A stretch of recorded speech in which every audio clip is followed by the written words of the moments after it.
வரும் 20ஆம் தேதி தமிழ்நாடு வரவிருந்த பிரதமர் மோடியின் பயணம் ஒத்திவைக்கப்பட்டுள்ளது. நாகர்கோவில் சென்னை இடையே வந்தே பாரத் ரயிலை தொடங்கி வைக்க பிரதமர் மோடி வரவிருந்த நிலையில் அவரது பயணம் ஒத்திவைக்கப்பட்டிருப்பதாக பாஜக அறிவித்துள்ளது. ஏழைகளுக்கு எதிரான நீட் தேர்வை மத்திய அரசு உடனே ரத்து செய்ய வேண்டும் என முதலமைச்சர் மு க ஸ்டாலின் வலியுறுத்தியுள்ளார். இது தொடர்பாக அவர் வெளியிட்டுள்ள எக்ஸ் பதிவில், சமீபத்திய குளறுபடிகளால் சமூக நீதி சமநிலைக்கு எதிரானது நீட் என்பது நிரூபணமாகியுள்ளதாக குறிப்பிட்டுள்ளார். ஈரோடு கிழக்கு இடைத்தேர்தலில் நடைபெற்ற ஜனநாயக படுகொலையைப் போலத்தான் விக்கிரவாண்டி இடைத்தேர்தலிலும் நடக்கும் என்பதால் தான் தேர்தலை புறக்கணித்ததாக எடப்பாடி பழனிசாமி தெரிவித்திருக்கிறார். மதுரையில் செய்தியாளர்களிடம் பேசிய அவர் 2026 சட்டமன்ற தேர்தலில் வென்று அதிமுக தனி பெரும்பான்மையுடன் ஆட்சியமைக்கும் என்றார். விக்கிரவாண்டி இடைத்தேர்தலை தேமுதிக புறக்கணிப்பதாக அக்கட்சியின் பொதுச் செயலாளர் பிரேமலதா அறிவித்திருக்கிறார். இது தொடர்பான அவரது அறிக்கையில் இடைத்தேர்தலில் போட்டியிட்டு உழைப்பு, நேரம், பணத்தை விரயம் செய்ய விரும்பவில்லை என தெரிவித்திருக்கிறார். விக்கிரவாண்டி இடைத்தேர்தலில் போட்டியிடும் பாமக வேட்பாளர் சி. அன்புமணி பனைபுரம் தியாகிகள் நினைவிடத்தில் அஞ்சலி செலுத்தி தனது பிரச்சாரத்தை தொடங்கினார். முன்னதாக காடுவெட்டி குருவின் உருவப்படத்திற்கு மாலை அணிவித்து அவர் மரியாதை செலுத்தினார். விக்கிரவாண்டி தொகுதி இடைத்தேர்தல் சமூக நீதியை வென்றெடுப்பதற்கான போர் என்றும் களமிறங்கி வெற்றி பெறுவோம் எனவும் தொண்டர்களுக்கு பாமக நிறுவனர் ராமதாஸ் வலியுறுத்தியுள்ளார். வன்னியர்களுக்கான இடஒதுக்கீட்டை வென்றெடுக்க விக்கிரவாண்டி இடைத்தேர்தல் நமக்கு மிகச்சிறந்த வாய்ப்பாகும் என்றும் கடிதத்தில் குறிப்பிட்டுள்ளார். 2010ஆம் ஆண்டு முதலமைச்சராக இருந்தபோதே அரசியல் சாசனத்தை யானை மேல் வைத்து ஊர்வலம் நடத்தியவர் பிரதமர் மோடி என முதலமைச்சர் மு க ஸ்டாலினுக்கு அண்ணாமலை பதிலளித்துள்ளார். மேலும் தமிழக மக்களின் கோரிக்கைகளை நிறைவேற்றுவதில் முதலமைச்சர் ஸ்டாலின் அக்கறை காட்டவில்லை என்றும் அவர் சாடினார்.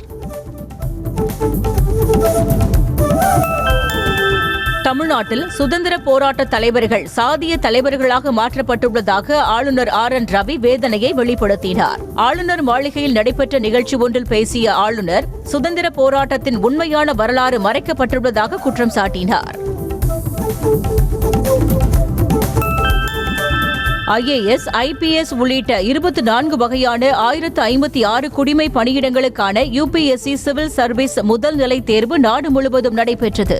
மே மாதம் 26ஆம் தேதி நடைபெற இருந்த இந்த தேர்வு மக்களவைத் தேர்தல் காரணமாக ஒத்திவைக்கப்பட்ட நிலையில் ஞாயிற்றுக்கிழமை காலை, மாலை என 2 தாள்களாக தேர்வு நடைபெற்றது.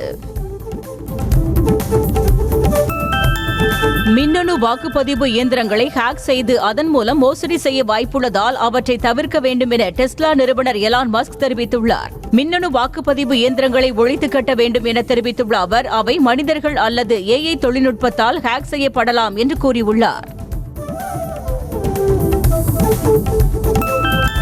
மின்னணு வாக்குப்பதிவு இயந்திரத்தில் மோசடி செய்ய முடியும் என்ற எலான் மஸ்கின் கருத்தை ஆதரித்து காங்கிரஸ் MP ராகுல் காந்தி பதிவிட்டுள்ளார். இந்தியாவில் உள்ள வாக்குப்பதிவு இயந்திரங்கள் விமானத்தின் பிளாக் பாக்ஸை போன்றது எனவும் அதில் என்ன இருக்கிறது என்பதை பற்றி ஆராய யாரையும் அனுமதிப்பதில்லை என்றும் ராகுல் காந்தி குற்றம் சாட்டியுள்ளார்.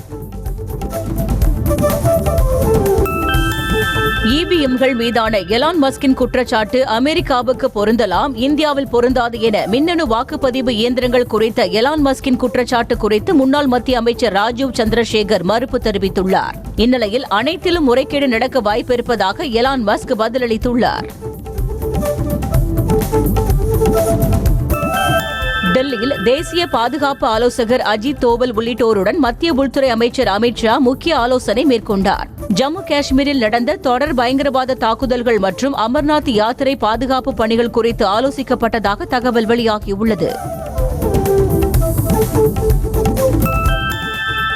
இந்த ஆண்டு நடைபெற்ற நீட் தேர்வில் நடைபெற்ற சில முறைகேடுகள் குறித்த தகவல்கள் வெளிச்சத்திற்கு வந்திருப்பதாக மத்திய கல்வி அமைச்சர் தர்மேந்திர பிரதான் ஒப்புக்கொண்டுள்ளார். அத்துடன் தேசிய தேர்வு முகமையின் செயல்பாடுகளை மேம்படுத்த வேண்டிய கட்டாயம் ஏற்பட்டுள்ளதாக கூறிய அவர், குற்றவாளிகளுக்கு கடும் தண்டனை விதிக்கப்படும் எனவும் தெரிவித்திருக்கிறார்.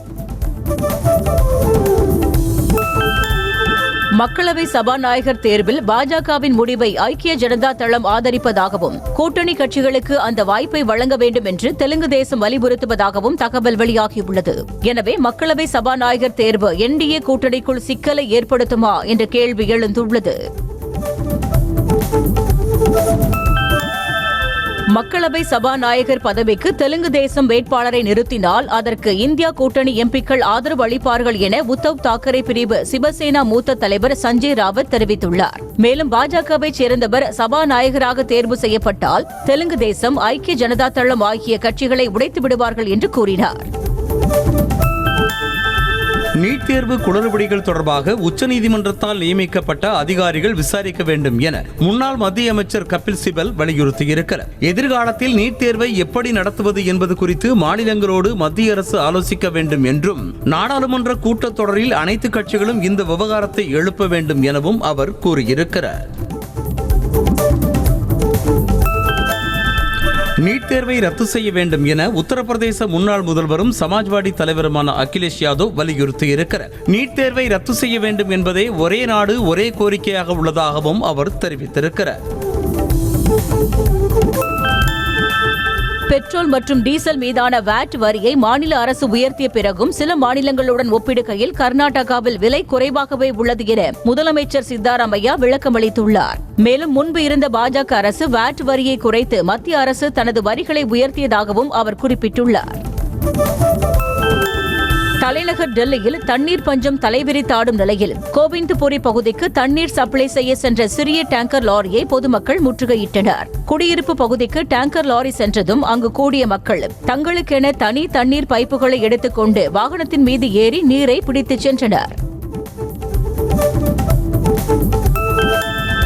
பள்ளி பாட புத்தகங்களில் இருந்த குஜராத் கலவரம் மற்றும் பாபர் மசூதி இடிப்பு தொடர்பான பாடங்கள் திருத்தி அமைக்கப்பட்டுள்ளதாக என்செட் இயக்குநர் தினேஷ் பிரசாத் சக்லானி தெரிவித்திருக்கிறார். பள்ளி பாடத்திட்டம் காவிமயமாகிறது என்ற குற்றச்சாட்டுகளை மறுத்த அவர், மாணவர்கள் மனதில் வெறுப்பை விதைக்கும் பாடங்களால் எந்த பலனும் இருக்காது என கூறினார்.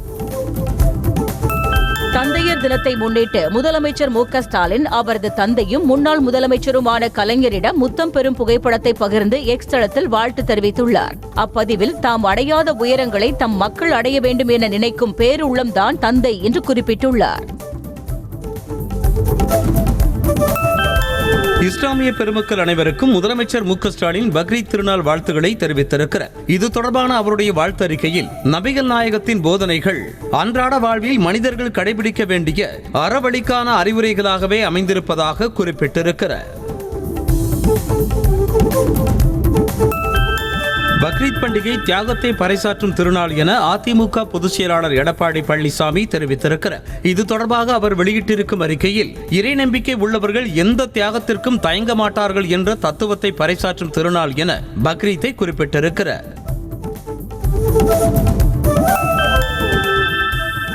இஸ்லாமியர்கள் அனைவருக்கும் பாமக தலைவர் அன்புமணி ராமதாஸ் இதயம் கனிந்த பக்ரீத் வாழ்த்துக்களை தெரிவித்துள்ளார். இது தொடர்பாக அவர் வெளியிட்டுள்ள அறிக்கையில், பக்ரீத் சொல்லும் பாடம்தான் உலகின் பகையை ஒழிக்கும் பாடமாகும் என்று குறிப்பிட்டுள்ளார். தமிழ்நாட்டில் பக்ரீத் பண்டிகையை முன்னிட்டு சவுதி அரேபியாவை பின்பற்றி கோவை, திருநெல்வேலி, நாகூர் பகுதிகளில் ஜாக் அமைப்பைச் சேர்ந்த இஸ்லாமியர்கள் சிறப்பு தொழுகையில் ஈடுபட்டனர். தொழுகைக்கு பின்னர் ஒருவருக்கொருவர் தங்களது வாழ்த்துக்களை பரிமாறிக்கொண்டனர். முன்னாள் எம்எல்ஏ டாக்டர் சரவணன் தாயார் உடல்நலக் குறைவால் உயிரிழந்த நிலையில் அவருடைய திருவுருவ படத்திற்கு அதிமுக பொதுச் செயலாளர் எடப்பாடி பழனிசாமி மலர் தூவி அஞ்சலி செலுத்தினார். மதுரையில் உள்ள சரவணனின் இல்லத்திற்கு நேரில் சென்று இபிஎஸ் ஆறுதல் கூறினார். அதிமுகவில் தற்போது குறிப்பிட்ட சாதியை சேர்ந்தவர்கள் சாதி அரசியல் செய்வதாக சசிகலா குற்றம் சாட்டியிருக்கிறார். சென்னை போயஸ் கார்டன் இல்லத்தில் செய்தியாளர்களிடம் பேசிய அவர், விக்கிரவாண்டி இடைத்தேர்தலை அதிமுக புறக்கணித்தது தவறு என்றும், தமிழ்நாட்டின் பிரதான எதிர்க்கட்சி அதிமுக தான் எனவும் தெரிவித்திருக்கிறார். மார்க்சிஸ்ட் கம்யூனிஸ்ட் கட்சி அலுவலகத்தில் திருமணம் செய்து வைத்ததில் எந்த தவறும் இல்லை என தமிழக சட்டப்பேரவை சபாநாயகர் அப்பாவு தெரிவித்துள்ளார். நெல்லை மாவட்டம் வள்ளியூரில் செய்தியாளர்களிடம் பேசிய அவர், யார் சட்டத்திற்கு புறம்பாக தவறு செய்தாலும் ஜாதி மத கட்சி பாகுபாடு இன்றி நடவடிக்கை எடுக்கப்படும் என்று கூறினார். திருப்பதி தொகுப்பு சுற்றுலா திட்டத்தின் மூலம் நாள் ஒன்றுக்கு 400 நபர்கள் வரை செல்லலாம் என சுற்றுலாத்துறை அமைச்சர் ராமச்சந்திரன் தெரிவித்துள்ளார். 400 பேரும் விரைவு தரிசன அனுமதி சீட்டின் மூலம் தரிசனத்திற்கு அனுமதிக்கப்படுவதாகவும் சுற்றுலா கழகத்தின் இணையதளத்தில் முன்பதிவு செய்து கொள்ளலாம் என்றும் தெரிவித்துள்ளார். தொடக்க வேளாண்மை கூட்டுறவு கடன் சங்கங்களில் விவசாயிகளுக்கு தேவையான இயந்திரங்கள் இருப்பில் உள்ளதாக அமைச்சர் பெரிய கருப்பன் கூறியுள்ளார். மேலும் டிராக்டர், மினி டிராக்டர், நெல் நடவு இயந்திரம், நெல் அறுவடை இயந்திரம் உள்ளிட்டவற்றை உழவர் செயலி மூலம் விவசாயிகள் முன்பதிவு செய்து பயன்படுத்திக் கொள்ளலாம் என்றும் அவர் கூறியுள்ளார். மறைந்த பிரதமர் இந்திரா காந்தியை இந்தியாவின் தாய் என புகழ்ந்து பேசி சர்ச்சையில் சிக்கிய மத்திய இணையமைச்சர் சுரேஷ் கோபி தமது பேச்சு தவறாக புரிந்து கொள்ளப்பட்டதாக விளக்கமளித்துள்ளார். இந்திரா காந்தியை நாட்டில் உள்ள காங்கிரஸ் கட்சியின் தாய் என்ற அளவில் மட்டுமே பேசியதாகவும், ஆனால் ஊடகங்கள் திரித்து கூறிவிட்டதாகவும் அவர் விளக்கமளித்தார். பீகார் மாநிலம் பாட்னா அருகே 17 பேருடன் கங்கை நதியில் சென்ற படகு திடீரென கவிழ்ந்து விபத்துக்குள்ளானதில் 6 பேர் நீரில் மூழ்கி மாயமாகினர். நீரில் தத்தளித்த 11 பேர் உயிரோடு மீட்கப்பட்டிருக்கும் நிலையில் காணாமல் போன 6 பேரை மாநில பேரிடர் மீட்பு படையினர் தீவிரமாக தேடி வருகின்றனர். பெங்களூருவில் கூகுள் நிறுவனம் வழங்கும் இலவச போக்குவரத்து சலுகை தனக்கு பணம் சேமிக்க உதவுவதாக கூகுள் ஊழியர் ஒருவர் தெரிவித்துள்ளார். கூகுள் மென்பொருள் பொறியாளர் பிரியான்ஸ் அகர்வால் தனது எக்ஸ் பதிவில் தான் அலுவலகத்தில் இருந்து 12 கிலோமீட்டர் அப்பால் தங்கியிருப்பதாகவும், கூகுளின் இலவச போக்குவரத்தால் ஊபர், ஓலா, ராபிடோவுக்கு காத்திருக்க வேண்டியதில்லை என்றும் பதிவிட்டுள்ளார். புதுச்சேரி பேருந்து நிலைய புதுப்பிக்கும் பணி காரணமாக தற்காலிகமாக பஸ் ஸ்டாண்ட் வேறு இடத்திற்கு மாற்றப்பட்டுள்ளது. கடலூர் சாலையில் உள்ள AFT மைதானத்தில் தற்காலிக பேருந்து நிலையம் அமைக்கப்பட்டு அங்கிருந்து பேருந்துகள் இயக்கப்பட்டு வருகின்றன. மேலும் பேருந்து நிலைய புதுப்பிக்கும் பணி காரணமாக போக்குவரத்தும் மாற்றம் செய்யப்பட்டுள்ளது. கோவை மருதமலை முருகன் கோவிலுக்கு செல்லும் படிக்கட்டில் 2 காட்டு யானைகள் முகாமிட்டிருந்த வீடியோ வெளியாகியுள்ளது. இதனால் பக்தர்கள் கோவிலுக்கு செல்ல வனத்துறையினர் தடை விதித்த நிலையில் காட்டு யானைகள் வனப்பகுதிக்குள் சென்றதற்கு பின்னர் பக்தர்கள் அனுமதிக்கப்பட்டனர். கோவை மாவட்டம் மேட்டுப்பாளையம் குன்னூர் சாலையில் பர்லியார் சோதனை சாவடி அருகே ராட்சத மரம் ஒன்று முறிந்து விழுந்தது. இதனால் சாலையில் வாகனங்கள் அணிவகுத்து நின்ற நிலையில் சுமார் 1.5 மணி நேரத்திற்கு மேலாக போக்குவரத்து பாதிக்கப்பட்டது. சேலம் மாவட்டம் ஏற்காட்டில் குவிந்த சுற்றுலா பயணிகள் படகு சவாரி செய்தும் அண்ணா பூங்கா, ரோஜா தோட்டம் உள்ளிட்டவற்றில் புகைப்படம் எடுத்து மகிழ்ந்தனர். பக்ரீத் பண்டிகை தொடர் விடுமுறையால் ஏற்காட்டிற்கு படையெடுத்த மக்களால் மலைப்பாதைகளில் கடும் போக்குவரத்து நெரிசல் ஏற்பட்டது. புதுச்சேரியில் உள்ள மாரியம்மன் கோவிலில் 50 கிராம் தங்க நகைகளை கொள்ளையடித்த இளைஞர் தாம் திருடியது எப்படி என போலீசாரிடம் நடித்து காட்டிய வீடியோ காட்சி வெளியாகியுள்ளது. உருளையன்பேட்டை மாரியம்மன் கோவிலில் உண்டியல் காணிக்கை மற்றும் 50 கிராம் தங்க நகைகளை திருடிய கடலூரைச் சேர்ந்த சுகுன்ராஜை போலீசார் கைது செய்தனர்.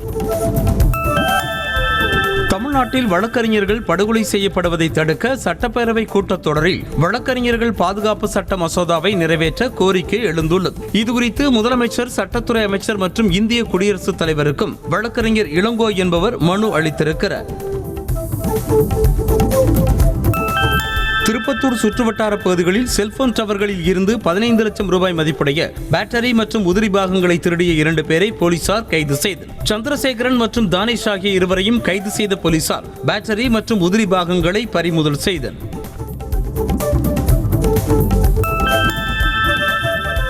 விழுப்புரம் மாவட்டம் வாழப்பட்டு கிராமத்தில் தொடர் திருட்டை தடுக்க தவறியதாக கூறி போலீசாரை கண்டித்து கிராம மக்கள் போராட்டத்தில் ஈடுபட்டனர். கடந்த 6 மாதங்களில் 8ற்கும் மேற்பட்ட வீடுகளின் பூட்டை உடைத்து நகை, பணம் கொள்ளையடிக்கப்பட்டதாக கூறிய மக்கள் இது தொடர்பாக புகார் அளித்தும் போலீசார் நடவடிக்கை எடுக்கவில்லை என குற்றம் சாட்டுகின்றனர்.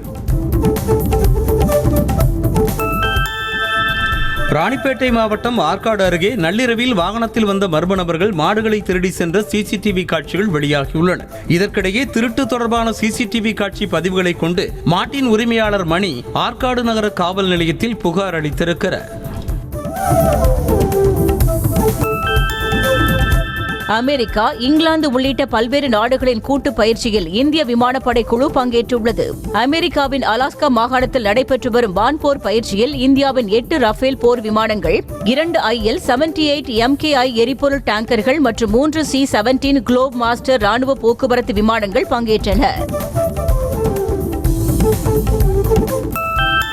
இத்தாலியின் அபுலியாவில் நடந்த G7 உச்சிமாநாட்டில் பிரதமர் மோடியை சந்தித்த பிறகு செய்தியாளர்களிடம் பேசிய கனடா பிரதமர் ஜஸ்டின் ட்ரூடோ 2 நாடுகளுக்கும் இடையே தீர்க்க வேண்டிய முக்கியமான, அதே நேரம் பதற்றமான சில விவகாரங்கள் உள்ளதாக கூறினார். அதே நேரம் பிரதமர் மோடியுடன் என்ன பேசப்பட்டது என்பது குறித்து ஜஸ்டின் ட்ரூடோ எதையும் தெரிவிக்கவில்லை. சீனாவில் 80 வயது முதியவரை 23 வயது இளம்பெண் ஒருவர் காதலித்து திருமணம் செய்திருக்கிறார். ஹூபே மாகாணத்தில் உள்ள முதியோர் இல்லத்தில் பணியாற்றி வந்த இளம்பெண் ஜியா பாங் அங்கு வசித்து வந்த லீ என்ற முதியவரோடு நட்பாக பழகியிருக்கிறார். நட்பு காதலாக மலரவே பெற்றோரின் எதிர்ப்பை மீறி அந்த முதியவரை திருமணம் செய்து கொண்டிருக்கிறார்.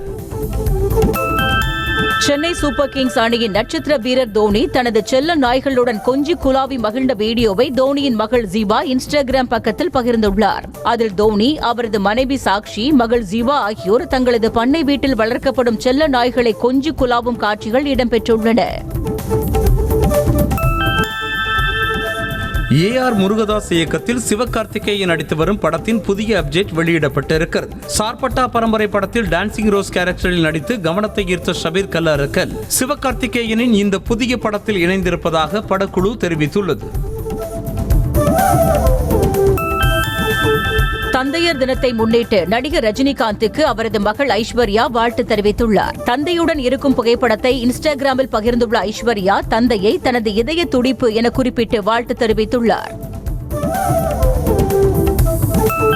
தந்தையர் தினத்தையொட்டி நயன்தாரா மகன்கள் உயிர் உலக்குடன் மகிழ்ச்சியாக இருக்கும் வீடியோவை பகிர்ந்து தனது கணவர் விக்னேஷ் சிவனுக்கு வாழ்த்து தெரிவித்திருக்கிறார். உலகின் சிறந்த அப்பாவுக்கு இனிய தந்தையர் தின வாழ்த்துகள் எனவும் தங்கள் உலகம் உங்களை சுற்றி சுழல்கிறது எனவும் அவர் நெகிழ்ச்சியாக பதிவிட்டார்.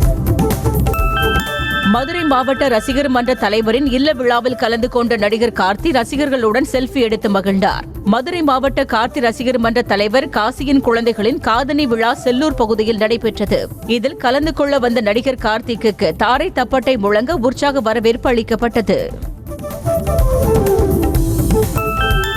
மதுரை மாவட்டம் தென்கரை கிராமத்தில் மறைந்த முதுபெரும் நடிகர் டி.ஆர். மகாலிங்கத்தின் நூற்றாண்டு விழா திரைப்பிரபலங்கள் முன்னிலையில் விமர்சையாக கொண்டாடப்பட்டது. மகாலிங்கத்தின் திருவுருவ சிலையை நடிகர் நாசர் திறந்து வைத்தார். இந்த நிகழ்ச்சியில் பாடகி பி. சுசீலா, நடிகர்கள் ராஜேஷ், சீர்காழி சிவச்சிதம்பரம், சந்தான பாரதி மற்றும் நடிகை சச்சு உள்ளிட்டோர் கலந்து கொண்டனர்.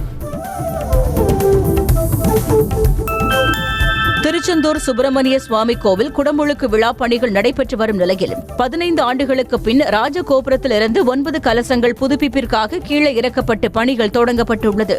அப்போது கோபுர கலசத்திற்குள் இருந்த வரகு அதன் தன்மை மாறாமல் அப்படியே இருந்தது. திருவண்ணாமலை கிரிவல பாதையில் அமைந்துள்ள ஸ்ரீ பெரிய ஆஞ்சநேயர் கோவில் குடமுழுக்கு விழா வெகு விமர்சையாக நடைபெற்றது. இதனையொட்டி யாகசாலை பூஜையில் வைக்கப்பட்ட புனித நீர் கோபுரத்தின் மீது ஊற்றப்பட்டு பின்னர் பக்தர்கள் மீது தெளிக்கப்பட்டது. சென்னை புழலை அடுத்த சூரப்பட்டு செந்தில் நகர் பகுதியில் உள்ள செல்வ விநாயகர் கோவிலில் மகா கும்பாபிஷேக விழா வெகு விமர்சையாக நடைபெற்றது. இதில் கலந்து கொண்டு சாமி தரிசனம் செய்த திரளான பக்தர்கள் மீது புனித நீர் தெளிக்கப்பட்டது. திண்டுக்கல் அருகே ஜடாமுனீஸ்வரர் நாகம்மாள் கோவிலில் சிலை பிரதிஷ்டையின் போது கருவறைக்குள் நல்ல பாம்பு புகுந்தது பக்தர்களை ஆச்சரியத்தில் ஆழ்த்தியது. இக்கோவிலில் மகா கும்பாபிஷேகத்தை முன்னிட்டு யாகசாலையில் வைக்கப்பட்ட புனித நீர் கோபுர கலசங்களுக்கு ஊற்றப்பட்டு கும்பாபிஷேகம் சிறப்பாக நடைபெற்றது. திருச்சி மாவட்டம் தாளக்குடி திருவள்ளுவர் நகரில் உள்ள ஸ்ரீ சுப்பிரமணிய சுவாமி ஸ்ரீ பெரியசாமி கோவில் மகா கும்பாபிஷேகம் வெகு விமர்சையாக நடைபெற்றது. சிவாச்சாரியார்கள் வேத மந்திரங்கள் முழங்க கோபுரத்தின் மீது புனித நீர் ஊற்றப்பட்டு கும்பாபிஷேகம் செய்தனர். 6100 mAh பேட்டரி திறன் கொண்ட OnePlus Ace 3 Pro என்ற புதிய ஸ்மார்ட் போனை விரைவில் அறிமுகம் செய்ய உள்ளது. சாம்சங், இன்ஃபினிக்ஸ், மோட்டோரோலா, விவோ போன்ற நிறுவனங்கள் அதிகபட்சமாக 6000 mAh திறன் கொண்ட ஸ்மார்ட் போன்களை மட்டுமே அறிமுகப்படுத்தி உள்ள நிலையில் OnePlus நிறுவனம் அதனை முறியடித்திருக்கிறது.